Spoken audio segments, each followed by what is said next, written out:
Hello and welcome to SPMIS Academy. Today we'll analyze important newspaper articles of 16th October 2025.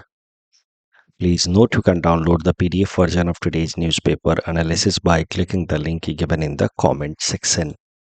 This is the list of the topics that we'll be covering from today's newspaper.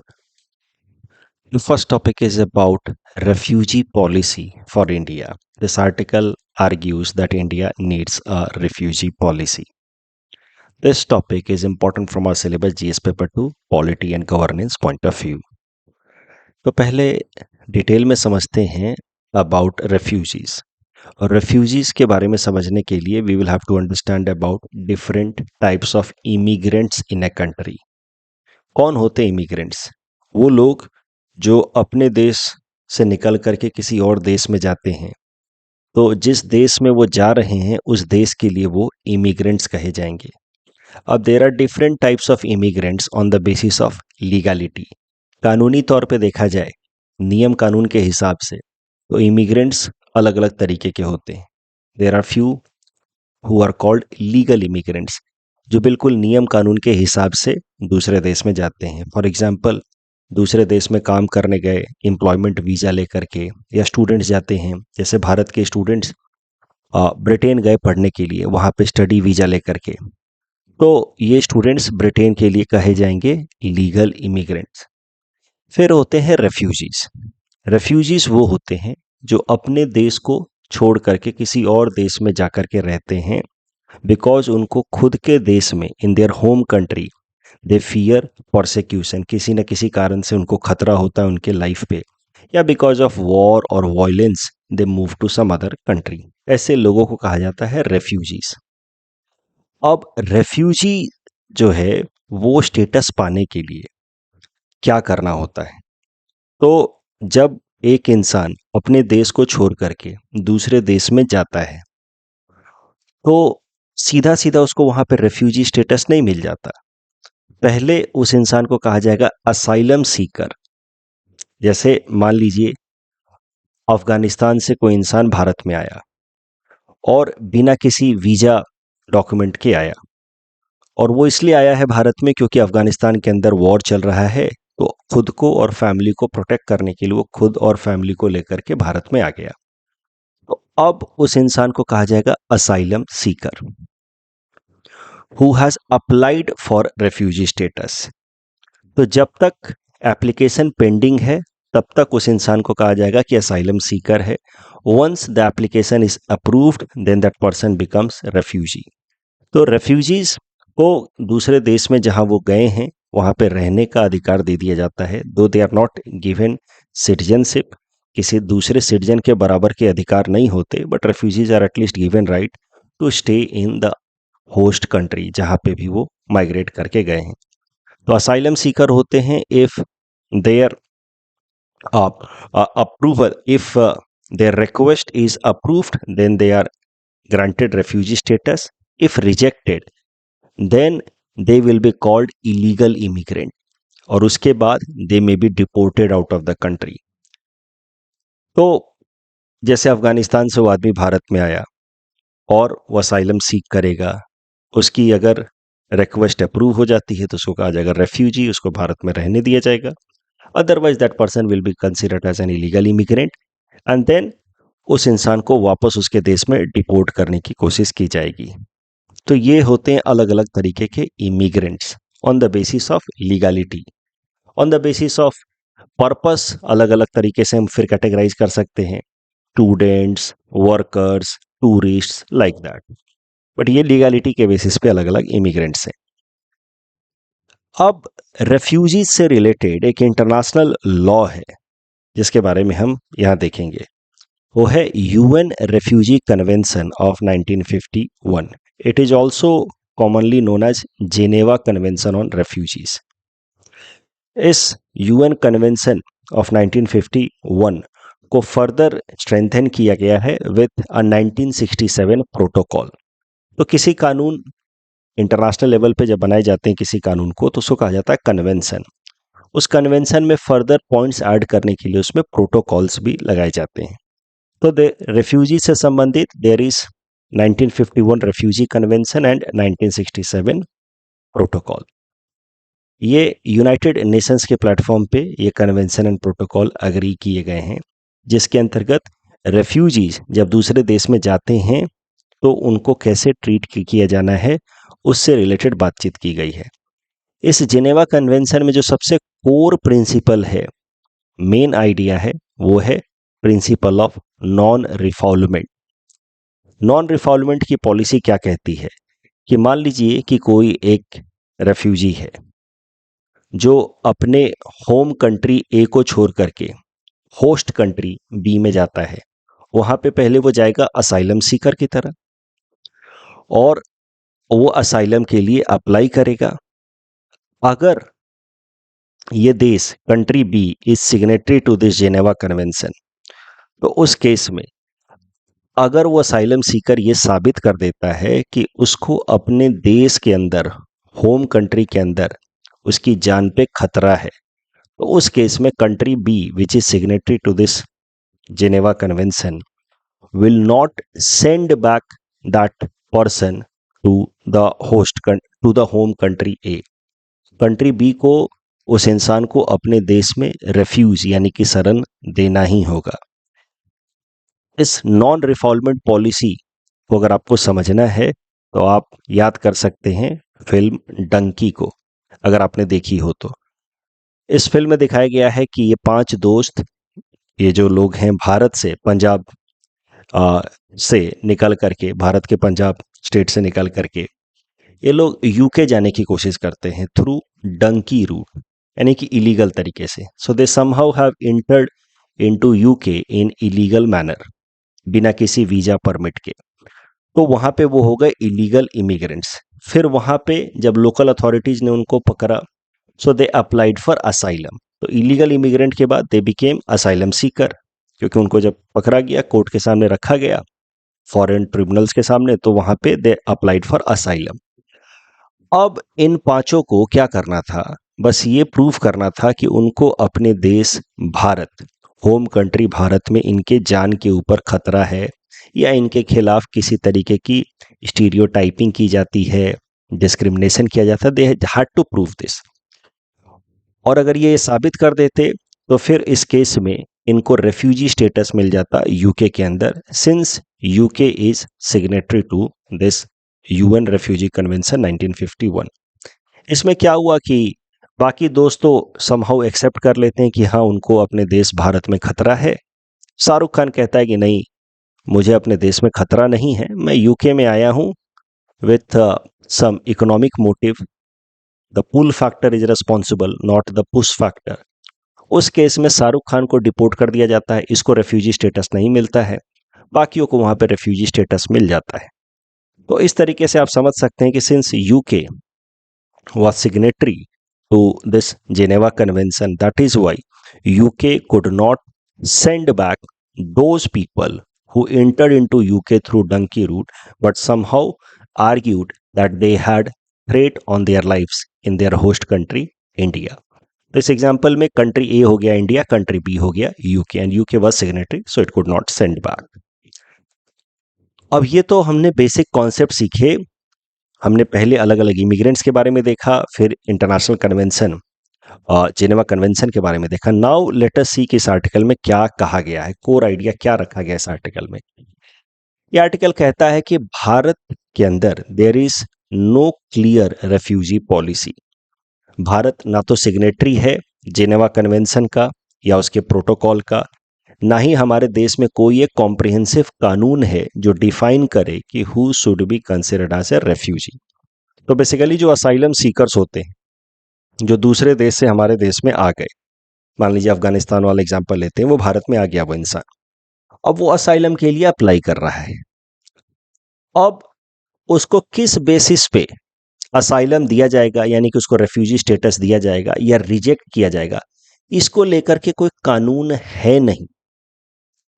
Case by case basis पे तय किया जाता है सरकार द्वारा अलग अलग policies के अंतर्गत। So there is a possibility of arbitrary treatment. होता क्या कि असाइलम सीकर है, अगर इसकी असाइलम एप्लीकेशन अप्रूव हो जाती है तो he may be granted refugee status. Long run में he may be given citizenship also. अगर उसकी एप्लीकेशन रिजेक्ट हो जाती है तो he will be declared as an illegal immigrant and he may be deported back to his home country. अब किस basis पे इसके एप्लीकेशन को एक्सेप्ट किया जाए या रिजेक्ट किया जाए, उसको लेकर के कोई प्रॉपर कानून नहीं है, कॉम्प्रिहेंसिव लॉ या पॉलिसी नहीं है. केस बाय केस बेसिस पे भारत सरकार तय करती है. फॉर एग्जांपल 1959 में जब चाइना ने तिब्बत के ऊपर अटैक किया तो तिब्बत से लगभग 63,000 Tibetan monks migrated to India. उनको भारत सरकार ने रेफ्यूजी स्टेटस दे दिया. श्रीलंका से श्रीलंकन सिविल वॉर के दौरान लगभग 90,000 श्रीलंकन तमिल्स भारत में आए. उनको भारत सरकार ने रेफ्यूजी स्टेटस दिया हुआ है. They live in refugee camp in Tamil Nadu.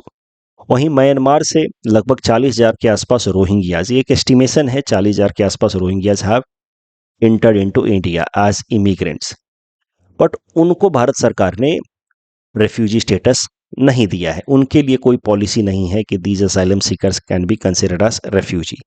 मैं ये नहीं आर्ग्यू कर रहा हूं, ना ही इस आर्टिकल में कहा गया है कि रोहिंग्यास को रेफ्यूजी स्टेटस दिया जाना चाहिए, उनको भारत में रहने दिया जाना चाहिए.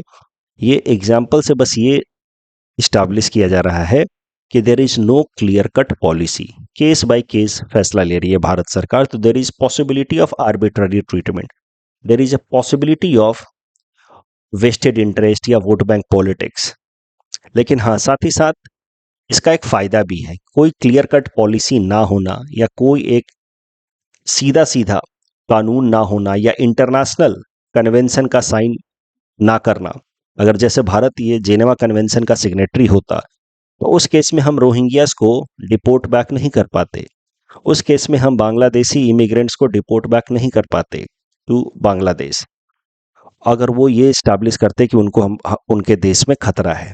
तो इंटरनेशनल कानून का सिग्नेटरी ना होना या कोई एक स्ट्रेट जैकेटेड कानून ना होना with respect to illegal immigrants, ये भारत सरकार को स्पेस भी देता है to take decisions on case by case basis in line with national interest. तो एक फायदा भी है जब कोई कानून नहीं है सीधा सीधा तो, या इंटरनेशनल लॉ का कमिटमेंट नहीं है तो, बट उसमें पॉसिबिलिटी है मिसयूज की भी. यही बताया गया इस आर्टिकल में. इस आर्टिकल डिस्कशन के बेसिस पे ये प्रीलिम्स प्रैक्टिस क्वेश्चन है. Please attempt this question and submit the answer in the comment section. ऐसा प्रश्न आपसे पूछा जा सकता है कि भारत ना ही सिग्नेटरी है यूएन रेफ्यूजी कन्वेंशन का, ना ही कोई रेफ्यूजी पॉलिसी है यूनिफॉर्म तरीके से, इसका क्या इम्प्लीकेशन हो सकता है. तो आपको पहले बताना है कि भारत ने कई सारे रेफ्यूजी ग्रुप्स को कई सारे इमिग्रेंट्स को रेफ्यूजी की तरह ट्रीट किया है, but there is no codified national refugee law. इसका इम्प्लीकेशन, नेगेटिव इम्प्लीकेशंस पहले बताएंगे, arbitrariness, legal uncertainty and all. But positives भी हैं, स्ट्रेटेजिक फ्लेक्सिबिलिटी, भारत सरकार को स्कोप मिलता है तो make decisions case by case basis. Minimization of pull factor, otherwise आसपास में जितने देश हैं, बांग्लादेश, म्यांमार, श्रीलंका, वहाँ से लोग इकोनॉमिक अपॉर्चुनिटीज़ को सीख करते हुए भारत में आने लगेंगे. वहाँ से वो डंकी रूट कर करके भारत में आने लगेंगे. और चूंकि हमारा बॉर्डर काफ़ी पोरस है, it will be very difficult to stop such people.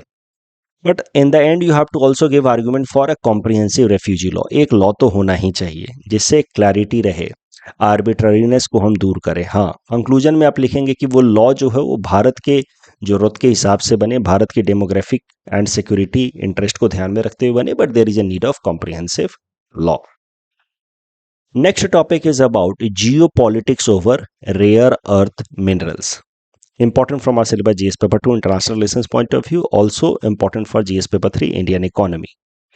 Rare earth minerals, also known as rare earth elements, are group of 17 metallic elements. अगर आप अपना periodic table देखेंगे तो उसमें नीचे साइड में लिखा रहता है lanthanide metals या lanthanide elements. इनको lanthanide elements इसलिए कहते हैं because they start with lanthanide या lanthanum atomic number 57 up to lutetium atomic number 71. तो ये 15 metals right from lanthanum to lutetium atomic number 71, ये 15 metals plus scandium and yttrium, total 17 Metals are known as rare earth metals, sometimes also known as rare earth minerals या rare earth elements. इनको rare क्यों कहा जाता है? तो ये एक तरीके का मिसनोमर है. फैक्ट ये है कि दे आर नॉट रेयर. ऐसा नहीं है कि वो ट्रेसेस में मिलते हैं इसलिए उनको रेयर कहा जा रहा है. उनकी ठीक ठाक सा अमाउंट है दुनिया भर में. They are found in moderately abundant manner. But problem क्या है कि जहां पे भी ये मिलते हैं they are low in concentration, यानी कि मेटल के साथ साथ बाकी जो एलिमेंट्स हैं जैसे सैंड वगैरह उनकी संख्या ज़्यादा होती है, वो अमाउंट ज़्यादा होता है. जैसे कहीं आपको गोल्ड मिले बट गोल्ड के आसपास में सैंड रॉक इतने सारे उसके साथ इकट्ठा हैं कि गोल्ड का अमाउंट उसमें ट्रेसेस में है, बहुत कम है. वैसे सिचुएशन में क्या होता है कि उस गोल्ड को इकोनॉमिकली वाइबल तरीके से एक्सट्रैक्ट कर पाना थोड़ा कठिन हो जाता है, राइट. वैसी ही स्थिति है कुछ इन रेयर अर्थ मेटल्स की. ऐसा नहीं है कि they are rarely found, moderately abundant amount में है पूरे दुनिया भर में, बट जहां पे ये मिलते हैं बाकी सारे मटेरियल्स उनके साथ ज्यादा होते हैं overall, and that makes there concentration low overall in the minerals in which they are found, and that makes their economic extraction difficult and expensive. But rare earth elements important क्यों हैं? क्योंकि जो भी नई हाईटेक टेक्नोलॉजीज आ रही हैं, industries develop हो रही हैं जिसमें मैग्नेट्स का इस्तेमाल होता है, ज़्यादातर इलेक्ट्रॉनिक इंडस्ट्रीज में मैग्नेट का इस्तेमाल होता है. उसके अलावा इलेक्ट्रिक व्हीकल्स के बैटरीज में, इलेक्ट्रॉनिक इंडस्ट्रीज में, बाकी सेगमेंट्स के अंदर प्लस रिन्यूएबल एनर्जी सिस्टम के लिए जैसे सोलर पैनल्स में या विंड वेन्स बनाने में, डिफेंस सिस्टम में इन रेयर अर्थ मेटल्स का इस्तेमाल होता है. ऑटोमोबाइल इंडस्ट्री से लेकर के एमआरआई इक्विपमेंट्स बनाने से लेकर के एलईडी, हर चीज में रेयर अर्थ एलिमेंट्स का इस्तेमाल होता है. So they are found almost everywhere in high tech industries. अब रेयर अर्थ एलिमेंट्स के प्रोडक्शन एंड रिजर्व्स को लेकर के बात की जाए कि किस देश में कितना उनकी अवेलेबिलिटी है और कौन सा देश उनको कितना प्रोड्यूस कर रहा है. दोनों ही मामलों में, reserves as well as production में, China leads the world countries. पूरे दुनिया भर का 1/3 से भी ज़्यादा, पूरे दुनिया भर में जितने भी रेयर अर्थ एलिमेंट्स हैं उसमें लगभग 35 to 40% रिजर्व्स जो है वो अकेले चाइना को बिलोंग करता है. और अगर प्रोडक्शन की बात की जाए तो दुनिया भर का 60% से भी ज़्यादा प्रोडक्शन अकेले चाइना करता है रेयर अर्थ मेटल्स का. बाकी देश भी कोशिश कर रहे हैं जैसे यूरोपियन कंट्रीज या अमेरिका या Bharat, but the gap remains very very large. अब प्रॉब्लम क्या है कि China uses sometimes its capability of controlling the supply chain of rare earth metals as a trade weapon. वो कभी कभार कुछ देशों के ऊपर रिस्ट्रिक्शन लगा देता है कि चलो तुमको नहीं दूंगा मैं रेयर अर्थ मेटल. चाइना से जो रेयर अर्थ मेटल्स प्रोड्यूस होते हैं that will not be supply to a particular country. तो it is using this capability. China is using its capability या control over rare earth metal as trade weapon. That is creating threat, economic threat for other economies, other world countries. क्योंकि rare earth metals का importance rise हो रहा है आने वाले time में. It is expected कि next 5 years में इसकी डिमांड डबल से भी ज़्यादा बढ़ेगी. इसी कॉन्टेक्स्ट में ये रिसेंट डेवलपमेंट है. चाइना ने हाल फिलहाल में रेयर अर्थ मेटल्स के सप्लाई को रेस्ट्रिक्ट कर दिया for the US and it's allies. कुछ रेगुलेशंस लगा करके यूएस के ऊपर रिस्ट्रिक्शन लगा दिया क्योंकि यूएस ने टैरिफ बढ़ा दिया था चाइना के ऊपर. तो उसके जवाब में चाइना ने रेयर अर्थ मेटल्स के सप्लाई को रिस्ट्रिक्ट कर दिया यूएस और उसके एलाइज के लिए. अब यूएस ऑफिशियल्स कह रहे हैं कि it is unfair, they are criticizing China. But एक तरीके से ट्रेड वॉर शुरू हो गया है. नाउ यूएस इज थ्रेटनिंग कि हम 100% टैरिफ लगाएंगे चाइनीज गुड्स पे. अमेरिकन एडमिनिस्ट्रेशन जो करेंटली अंडर डोनाल्ड ट्रंप है उसके पास टैरिफ के अलावा और कोई लगता नहीं है कि ऑप्शन है. हर देश को यही थ्रेटन करता है कि हम टैरिफ बढ़ा देंगे, टैरिफ बढ़ा देंगे. तो पहले 40-50% टैरिफ किया था चाइना के ऊपर, अब दे आर थ्रेटनिंग कि now we will increase the tariff to 100%. उसी कॉन्टेक्स्ट में आर्टिकल आया है अलग अलग न्यूज़पेपर में, वॉशिंगटन पोस्ट से लेकर के हर जगह, China pointed bazooka at the world. ये जो बाजूका मतलब big machine, big gun machine. और basically this bazooka is a metaphor to exhibit, to say that China is having control over rare earth metal supply chain. That is a बाजूका for China. और उसमें फिर क्या कर रहा है US administration, anyway it threatens world countries with tariffs, now they want India banking. अब कह रहे हैं कि यार भारत और बाकी देशों कह रहे हैं कि यार हमारे साथ आओ, चाइना पूरी दुनिया भर के लिए खतरा है because of its excessive control over rare earth supplies. तो यूएस पूरे दुनिया भर को थ्रेटन कर रहा है, टैरिफ भारत के ऊपर भी तो टैरिफ लगा ही दिया 50%। अब जब चाइना से रेयर अर्थ मेटल्स का थ्रेट आ रहा है तो now they are wanting some support from India. Topic discussion के बेसिस पे प्रीलिम्स प्रैक्टिस क्वेश्चन है, please attempt this question and submit the answer in the comment section. Next topic is about cesium 137 contamination, important from our syllabus GS paper 3 science and technology point of view.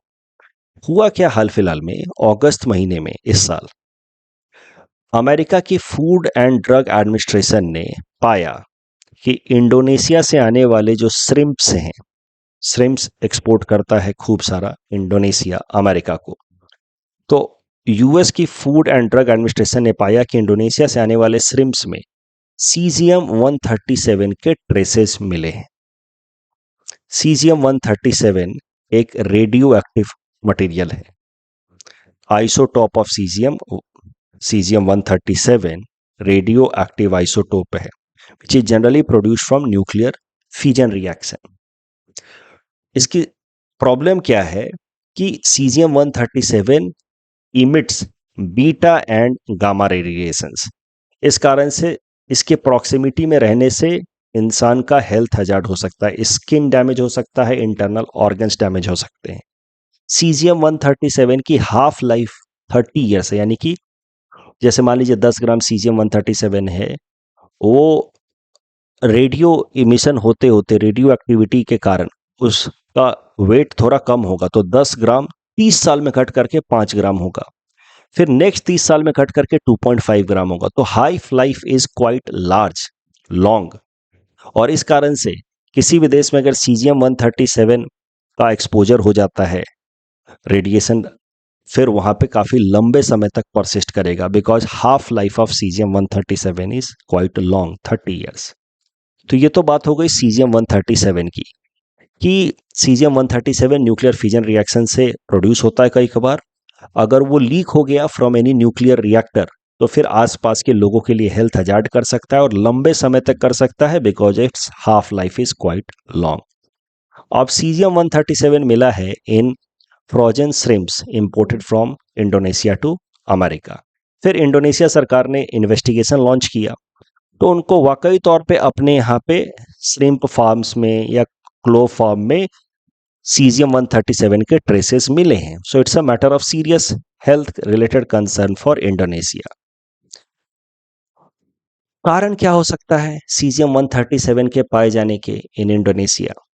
देखिए, Indonesia के अंदर ना ही कोई nuclear power plant है, ना ही वो nuclear weapon बना रहे हैं, तो मोस्ट लाइकली सीजियम 137 इंडोनेशिया के अंदर गलती से इंपोर्ट हो गया होगा। When Indonesia might be importing some से स्क्रैप मेटल्स, उस दौरान कुछ सीजियम जैसे दूसरे देशों के न्यूक्लियर साइट्स के कुछ स्क्रैप मेटल्स इंपोर्ट कर लिए होंगे इंडोनेशिया ने, ये हाइपोथेसिस है जिस कारण से सीजियम 137 का कंटामिनेशन पाया जा रहा है in farmlands of Indonesia which is a serious health hazard और health related concern for Indonesia. अब भारत ने कैसे रेस्पॉन्ड किया है इंडोनेशिया की इस इमरजेंसी के लिए? India has started delivering Prussian blue tablets या capsules to Indonesia. These capsules are used, these are essential medicines used to deal with radiation exposure in human body. In fact, किसी भी तरीके के heavy metal toxicity से deal करने के लिए Prussian blue tablets या कैप्सूल्स का इस्तेमाल किया जाता है। These Prussian blue capsules could be useful even against radioactive materials like cesium. Prussian blue जो कैप्सूल्स होते हैं, इनको जिस ब्रांड नेम से बेचा जाता है वो है रेडियो गार्डाइस। प्रूसियन ब्लू का केमिकल कॉम्पोजिशन होता है फेरिक हेक्सासाइनोफेरेट। भारत सरकार ने एकदम इमीडिएट बेसिस पे, India has become in fact the first responder to start supplying Prussian blue capsules to Indonesia. Ferric hexacyanoferrate होता है प्रूसियन ब्लू के अंदर। ये डार्क ब्लू कलर का होता है, इसीलिए इसका कॉमनली कहा जाता है प्रूसियन ब्लू। केमिकल कंपोजिशन ये है, जिस ब्रांड नेम से बेचा जाता है वो है radio cartage. WHO also has included Prussian blue under list of essential medicines. ये हेवी मेटल्स के अगेंस्ट टॉक्सिसिटी प्रिवेंट करता है in the body, even radio active materials के अगेंस्ट ये प्रोटेक्ट करता है। करता क्या है ये प्रूसियन ब्लू? स्टमक में जाने के बाद when it enters into the intestine, वहां पे it binds itself with the radioactive material because of ion exchange between themselves. एक दूसरे से वो अटैच हो जाते हैं and then this radioactive material is excreted out of the body through faecal content. इससे होता क्या है कि वो जो रेडियो एक्टिव मटेरियल है वो ब्लड में इन्फ्यूज होने से प्रिवेंट हो जाता है, जिससे ब्लड के अंदर टॉक्सिसिटी नहीं होती है। This is how Prussian blue works. इस टॉपिक डिस्कशन के बेसिस पर प्रीलिम्स प्रैक्टिस क्वेश्चन है। Please attempt this question and submit the answer in the comment section. Next topic is about India set to host 2030 Commonwealth games, important from prelims exam point of view. तो news simple है, भारत को host करने का मौका दिया जाएगा 2030 Commonwealth games को, and the venue will be Ahmedabad, Gujarat. This is for the second time India will be hosting Commonwealth Games. पहली बार भारत ने कॉमनवेल्थ गेम्स को होस्ट किया था इन दिल्ली 2010। 2030 वाला जो कॉमनवेल्थ गेम्स होगा ये स्पेशल होगा because it will be centenary edition, 100 साल पूरे हो जाएंगे कॉमनवेल्थ गेम्स के। और अब भारत को जब कॉमनवेल्थ गेम्स होस्ट करने का मौका मिला है तो it will be a boost in India's bid for 2036 Olympics. Bharat चाहता है कि 2036 का ओलंपिक्स गेम भी हमें होस्ट करने का मौका दिया जाए। तो अगर हम कॉमनवेल्थ गेम्स को अच्छे से होस्ट कर देते हैं तो it will be a big advantage for us in posing our claim for Olympic games as well. तो इस पर्सपेक्टिव से आपको याद रखना है कि Ahmedabad beat Abuja in Nigeria to be named as proposed host for Commonwealth Games 2030. Commonwealth Games 4 साल में एक बार होते हैं amongst the Commonwealth member nations. Commonwealth nations कौन है? ये दुनिया के 56 कंट्रीज का एक एसोसिएशन है, वॉलंटरी एसोसिएशन ऑफ कोर्स। ये 56 कंट्रीज वो हैं who were once part of British Empire. तो जो देश कभी ब्रिटिशर्स द्वारा कोलोनाइज किए गए थे उन देशों ने वॉलंटरी तरीके से, कुछ देशों ने, ऐसा नहीं कि सब ने, कुछ देशों ने वॉलंटरी तरीके से एसोसिएशन बनाया है कॉमनवेल्थ ऑफ नेशंस। भारत ने भी कॉमनवेल्थ नेशंस का हिस्सा रहने का फैसला किया सो दैट कॉमनवेल्थ प्लेटफॉर्म की मदद से India could maintain good ties with UK as well as other countries who were once colonized. तो कॉमनवेल्थ नेशंस का हिस्सा भारत भी है और उसी के अंतर्गत ये गेम्स कराए जाते हैं हर 4 साल पे। इस टॉपिक डिस्कशन के बेसिस पे प्रीलिम्स प्रैक्टिस क्वेश्चन है। Please attempt this question and submit the answer in the comment section. Elephant census से रिलेटेड जो सवाल था उसमें सेकंड स्टेटमेंट रॉन्ग है। North eastern and Brahmaputra region में लगभग 30% के आसपास एलिफेंट्स हैं, नॉट मोर देन 50%। सचेत से रिलेटेड तीसरा और चौथा स्टेटमेंट गलत है। इसरो ने तो इसको डेवलप नहीं किया and it is functional not only against cyclone and flood emergency but other kind of disasters as well. Falcon से रिलेटेड तीसरा चौथा स्टेटमेंट अगेन गलत है। कंप्लीटली तो कैसे इरेडिकेट हो पाएगा, and falcons are not year round present in Nagaland. तीसरा चौथा स्टेटमेंट गलत है। This was the simple question, answer will be C. That's all from our side for today. Thanks for watching.